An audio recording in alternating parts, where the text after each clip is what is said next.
जी तो बच्चों, कैसे हैं आप? मैं उम्मीद करता हूँ कि आप सब ठीक होंगे। आज की वीडियो में बात करेंगे हम आपसे चैप्टर नंबर 6 स्टिचियोमेट्री के बारे में, क्लास 9 फेडरल बोर्ड। और इसके शॉर्ट क्वेश्चन आंसर्स को अभी हल करते हैं। सो चलते हैं शॉर्ट क्वेश्चन आंसर्स की तरफ। तो बच्चों, ये काफ़ी इंटरेस्टिंग चैप्टर रहता है बिकॉज इसमें आपके ब्रेन को प्रॉपरली जज करने की कोशिश की जाती है। सो पहला जो क्वेश्चन है दैट इज़ व्हाट इज़ मोल। कि मोल क्या है, राइट? तो मोल का कॉन्सेप्ट कोई इतना बड़ा कॉन्सेप्ट नहीं है, बस समझने में बड़ा है। जैसे एक दर्जन आपके पास अंडे हों तो उनकी तादाद 12 होती है। इस तरह ही अगर आपके पास एक मोल कोई पार्टिकल्स हों तो उनकी तादाद 6.02 इंटू 10⁻23 होती है। बस मोल एक बड़ा नंबर है, दर्जन एक छोटा सा नंबर है। दर्जन को अंग्रेज़ी में डज़न कहते हैं, ठीक है? तो समझ लें कि ये बस एक क्वांटिटी है जिसको हमने मेजर करना होता है। सबसे पहले अमीडो एवोगैड्रो ने मोल के बारे में हमें समझाया। तो मोल क्या है? अमाउंट ऑफ पार्टिकल्स हैं। पार्टिकल्स को आप मैटर कह सकते हैं। पार्टिकल्स क्या हो सकते हैं? Atoms, ions, molecules. इनको रिस्पेक्ट दें। एटम्स 118 एटम्स हैं और इनकी तादाद तो अनगिनत है। इन्हीं 118 एटम्स के आयंस बन सकते हैं अगर इनमें इलेक्ट्रॉन कम ज़्यादा हो जाएं। और आयंस तो मॉलिक्यूल्स के भी बन सकते हैं। तो मैटर की अगर आयोनिक फॉर्म हो तो उसको प्लाज्मा भी कहते हैं। और मॉलिक्यूल्स बेसिकली एटम्स के मिलने से बनते हैं। सेम एटम्स अगर आपस में मिलें तब भी मॉलिक्यूल्स बनते हैं। डिफरेंट एटम्स आपस में मिल जाएं तभी मॉलिक्यूल्स बन जाते हैं। So you can say the number of atoms. अगर आप ये जज करना चाहें कि 12 ग्राम कार्बन में जितने भी होंगे उसको मोल कहेंगे, ठीक है? 12 ग्राम कार्बन में कितने एटम्स होंगे, that is a big question. इतने एटम्स होंगे, ठीक है? अगर आपके पास 12 ग्राम कार्बन है यानी कोयले का टुकड़ा है, उसमें आप सोचें कार्बन के कितने एटम्स होंगे, तो उसमें इतने एटम्स होंगे, ठीक है? 12 छोटा नंबर है, मोल एक बहुत बड़ा नंबर है। 10⁻23 is the big number. So mole can be defined as the atomic mass, atom का वजन, मॉलिक्यूलर मास, फॉर्मूला मास। जितना पानी है इसका वजन निकालेंगे तो मॉलिक्यूलर मास। नमक है, इसको मॉलिक्यूल नहीं कह सकते तो एक फार्मूला है, formula mass expressed in grams. Number of moles of a substance. अगर हमारे पास किसी सब्सटेंस के मोल्स का अगर हमें पता है तो that is mass in grams और molecular mass. A mole is an amount of a substance that contains this number particles of a substance of that substance. So experimentally determined by Avogadro, Amido Avogadro, मैं शुरू में आपसे कह दिया. If you want to know the definition of a mole, the definition of mole accepted internationally is as follows. Mole is the amount of a substance which contains the same number of chemical units as there are atoms in exactly 12 grams of pure carbon. के ऊपर बात हुई आपसे कि carbon में जितने atoms होंगे specially 12 grams में, तो उसको आप मोल कह सकते हैं। सिंबल क्या होता है मोल का? ये सिंबल होता है। एग्जांपल ले लें आप, जैसे कार्बन के अंदर अगर 6.0 इतने एटम्स हैं तो a mole of sulphur is 6.02 × 10⁻23 atoms. A mole of a water के अंदर इतने मॉलिक्यूल्स होंगे, ठीक है? उसके बाद सवाल किया जा रहा है differentiate between empirical formula and empirical formula के साथ मॉलिक्यूलर फार्मूला। एम्पिरिकल फार्मूला और मॉलिक्यूलर फार्मूला में सबसे बड़ा डिफरेंस ये होता है कि एम्पिरिकल फार्मूला सिंपल फार्मूला होता है।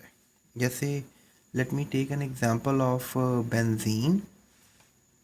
Benzene is basically C6H6 okay.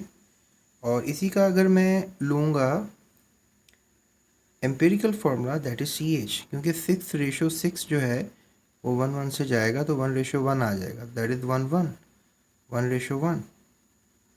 That is empirical formula give you the simplest number of atoms, जैसे glucose C6H12O6, 6 1s are 6 2s are 6 1s are okay, CH2O glucose का empirical formula, ये glucose का molecular formula. नीचे जो लिखा है CH2O, that is the empirical formula of glucose.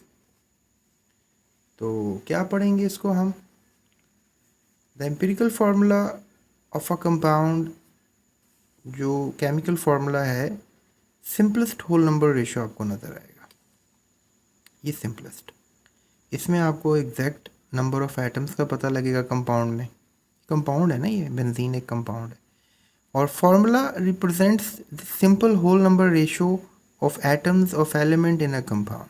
ये simple whole number ratio बता रहा होता है, और ये एग्जैक्ट होल नंबर रेशियो बता रहा होता है, एक्चुअल नंबर ऑफ एटम्स। और एम्पिरिकल फार्मूला निकालने के लिए molecular formula over the N या फार्मूला यूज़ कर सकते हो। और मॉलिक्यूलर फार्मूला निकालने के लिए n is equal to, n क्या नंबर है? ये वाला नंबर है। यहाँ पर 6 मल्टीप्लाई करोगे तो ये वाली फार्मूला ये बन जाएगा। ओके,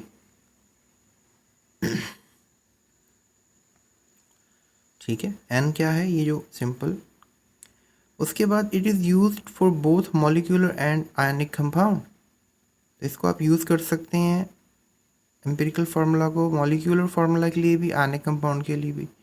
लेकिन मॉलिक्यूलर फार्मूला को आप सिर्फ मॉलिक्यूल के लिए यूज़ कर सकते हैं, क्योंकि जितने भी आयनिक कंपाउंड होते हैं वो जब फार्मूला आप लिखते हैं ना उनका, तो उनका फार्मूला जो है वो एम्पिरिकल ही होता है।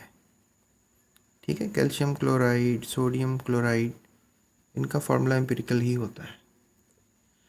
उसके बाद एग्जांपल्स में ये बेंजीन का एम्पिरिकल फार्मूला है, ये ग्लूकोज का है, ये ग्लूकोज का मॉलिक्यूलर फार्मूला है, और ये बेंजीन का मॉलिक्यूलर फार्मूला है। उसके बाद एक और क्वेश्चन किया जा रहा है, what is the number of molecules in 9 gram of steam. Steam भाप को कहते हैं। अगर आपके पास 9 ग्राम है, ठीक है, तो उसके अंदर कितने मॉलिक्यूल्स होंगे? तो ये स्टिचोमेट्री में आपको हमने सिखाया था कि कैसे कैलकुलेट करते हैं मैथ से पार्टिकल्स को, क्योंकि मॉलिक्यूल्स बताने तो पार्टिकल्स बताने। तो पानी है, स्टीम बेसिकली पानी है, तो वाटर का मॉलिक्यूलर मास 18 ग्राम होगा, क्योंकि इसमें 2 हाइड्रोजन है, 1 ऑक्सीजन है। 2 हाइड्रोजन का वज़न 2 ग्राम और 1 ऑक्सीजन का वज़न 16 ग्राम, तो getting the point 18। Avogadro's number तो हमें पता ही है, नंबर ऑफ़ मॉलिक्यूल्स कैलकुलेट करने हैं तो आपने बेसिकली पार्टिकल्स निकालने हैं। नंबर ऑफ़ मॉलिक्यूल्स को क्या बोलोगे? पार्टिकल्स। तो mass in grams, molar mass. ठीक है, जो मैस आपको दिया हुआ है that is the given mass over the molar mass, ये फार्मूला होगा इनटू एवोगैड्रोस नंबर। तो गिवन मैस 9 है आपके पास, मोलर मैस आपके पास 18 है, और एवोगैड्रो नंबर आपको आता है। इसको आपस में डिवाइड करके इससे मल्टीप्लाई करेंगे, इनको डिवाइड किया, ये आंसर आया, इसको इससे मल्टीप्लाई करो, ये आंसर आया। So we got the 23 as the same sequence जो एवोगैड्रोस नंबर की वजह से लिखा हुआ आ रहा था। So these are the molecules. क्योंकि 18 ग्राम में अगर एवोगैड्रोस नंबर होता है तो 9 ग्राम में इसका हाफ है ना, तो हाफ हो जाएंगे ना मॉलिक्यूल्स। इसका 6.022 6.022 इंटू 10⁻23 का हाफ क्या होगा? 3.011 इंटू 10⁻23। ठीक है, उसके बाद सवाल किया जा रहा है, what are the molar masses of uranium 238 and uranium 235। Molar masses, तो ये तो आसान सा ही सवाल है कि molar mass of uranium 238, atomic mass of uranium 238। तो मोलर मास निकालना है तो सिर्फ ग्राम का यूनिट लगा दें सर। तो मोलर मास ऑफ यूरेनियम 235 बराबर होगा एटॉमिक मास ऑफ यूरेनियम के, एटॉमिक मास यूरेनियम का 235 ही है, तो 235 ग्राम, मतलब ये मोलर मास होगा। जो भी वज़न होता है उसके साथ ग्राम लगा दें तो वो मोलर मास बन जाता है, इतना मुश्किल बात नहीं है ये। उसके बाद सवाल है कि जो 1 मोल ऑफ हाइड्रोजन है या 1 मोल ऑफ हाइड्रोजन मॉलिक्यूल्स हैं और 1 मोल ऑफ हाइड्रोजन एटम्स हैं, इनके क्या वज़न डिफरेंट होंगे? डेफिनेटली मॉलिक्यूल H2 होता है और हाइड्रोजन एटम तो सिंपल होगा, इसका 1 ग्राम वज़न होगा, इसका 2 ग्राम वज़न होगा। A mole of hydrogen molecule contain 2 moles of hydrogen. एक मॉलिक्यूल में 2 एटम्स होते हैं तो 2 मोल हाइड्रोजन हुआ ना इसमें।